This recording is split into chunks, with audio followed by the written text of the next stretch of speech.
श्री रामदास अठावले।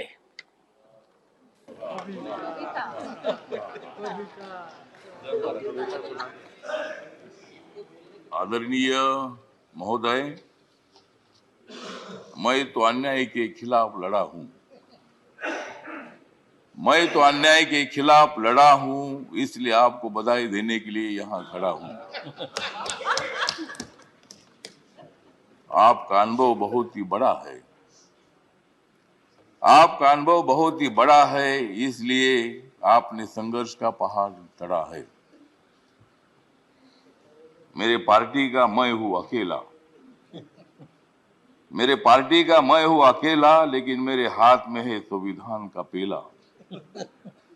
मैं हूं मेरे पार्टी का अकेला, लेकिन मेरे हाथ में है संविधान का पेला। मैं तो हूं आपका सच्चा चेला।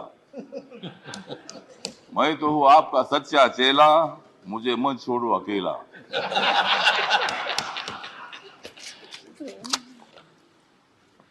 जिन्होंने उपराष्ट्रपति का सर किया है गढ़, जिन्होंने उपराष्ट्रपति का सर किया है गढ़, उनका नाम है धनखड़। हमें मिलकर उखाड़ देनी है विषमता की जड़। हमें मिलकर उखाड़ देनी है विषमता की जड़। इसमें जरूर सफल होंगे आदरणीय धनखड़। हाउस में जो सदस्य करेंगे फ्रैक्शन, हाउस में जो सदस्य करेंगे फ्रैक्शन, उनके ऊपर होनी चाहिए कड़ी एक्शन। हमें तो मजबूत करना है भारत नेशन। हमें तो मजबूत करना है भारत नेशन। हंगामा करने की हमें नहीं चाहिए फैशन। तो हमें पूरा विश्वास है कि आप बहुत बड़ा संघर्ष करते करते यहाँ पहुंचे हैं। गांव से आकर किसान के बेटे के माध्यम से आप इतने बड़े उच्च पद पर आए हैं। इसमें आपका अनुभव, आपका बहुत बड़ा संघर्ष है। बहुत बड़ा काम आपने किया है। आपने पश्चिम बंगाल में गवर्नर का जो काम किया है, बहुत बड़ा वहाँ चैलेंज था। वहाँ काम करना बहुत बड़ा मुश्किल था, लेकिन आपने बंगाल में बहुत अच्छा काम किया है। और बंगाल में अच्छा काम आपने किया है, इसीलिए आपको यहाँ लाने की कोशिश जरूर हुई है। मतलब आप एक संघर्षशील नेता है। मतलब वहाँ अगर आपका काम ठीक नहीं होता था तो शायद ये पद आपको मिलना बहुत बड़ा मुश्किल था, लेकिन आपने बहुत अच्छा काम किया है। ठीक बात है, बंगाल भी अपना ही है। सभी बंगाल के नेता भी अपने हैं। देश का एक वो राज्य है, और कोई भी राज्य हो, यहाँ किसी पार्टी की सत्ता आती है जाती है। कोई मुख्यमंत्री होता है, कोई नहीं होता है। कभी हम भी मतलब 3 बार सांसद रहे लोकसभा में, और मैं शिरडी में मैं हार गया, लेकिन मैं घर में बैठा नहीं। मैं घूमता रहा। मैं कांग्रेस पार्टी के साथ रहा। कांग्रेस पार्टी के मेरे सभी दोस्त हैं। समाजवादी पार्टी के मेरे दोस्त हैं। कम्युनिस्ट पार्टी के मेरे दोस्त हैं। और अभी बीजेपी के मेरे दोस्त हैं। मैं सब बीजेपी के साथ में आया हूँ।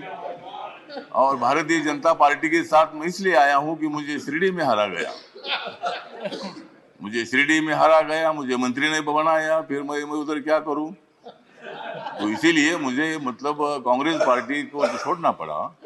और मैं नरेंद्र मोदी जी के नेतृत्व में सबका साथ सबका विकास दिख रहा है सारा प्रकाश। मतलब ये जो प्रकाश दिख रहा है, तो नरेंद्र मोदी जी के नेतृत्व में मैंने निर्णय ले लिया कि मैं बाबा साहब अम्बेडकर जी का अनुयायी हूँ। बाबा साहब अम्बेडकर जी ने सत्ता में आना चाहिए बताया है। मेरी अकेली पार्टी सत्ता में नहीं आ सकती है, किसी के साथ मिलकर ही सत्ता में आ सकता हूँ। और मेरे पार्टी का मुझे लोग पूछते हैं कि तुम्हारा पार्टी का एक भी लोकसभा में मेंबर नहीं है, तो भी आप मंत्री कैसे हैं?